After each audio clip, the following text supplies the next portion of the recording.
Hi, good morning.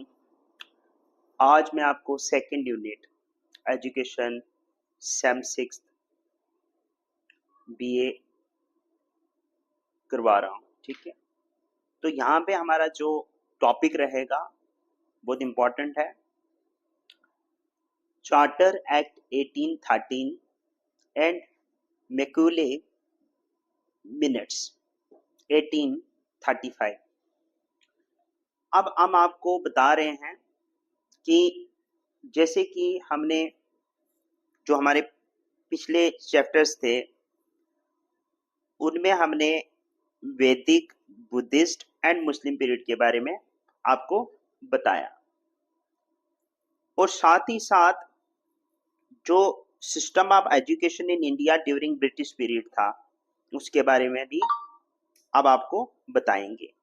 This lesson is devoted to make you understood the charter act 1813 and Macaulay minutes 1850।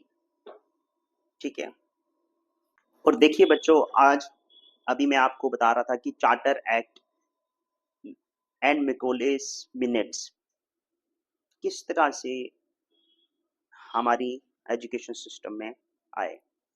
जो 18 century था, जो Christian missionaries थे, जो Indian masses receive कर रहे थे religious education through Christianity, but जब east India company India में आई, उन्होंने अलाउ नहीं किया इस मिशनरी को यहाँ पे रिलीजियस एजुकेशन के लिए। जो कि यहाँ के कॉमन इंडिया पीपल जो थे, जो हम कॉमन पीपल्स थे, वो नहीं चाहते थे कि हमें इस तरह की नॉलेज मिले, ताकि जो भी उनकी कटुनीति होगी, जो भी उनकी रणनीति होगी, इंडियन प्रोत्साहित हो जाए और वो समझ पाए उनको कि भाई ये क्या कर रहे हैं और क्या सोच रहे हैं। इसलिए उन्होंने कई सालों तक 1793 से लेकर 1830 तक इस कंपनी को यहाँ पे मिशनरी वर्क परमिट नहीं किया। तो thus it created an agitation against the East India Company. और जो कंपनी थी उन्होंने अपोज किया teaching of Christ and neglected to provide education for the Indian.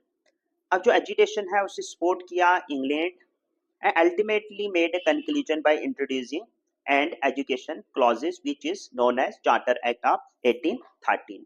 तो फाइनली क्या है कि जो चार्टर एक्ट को एजुकेशन सिस्टम में लाया गया और अल्टीमेटली ये state system of education in India बन गया।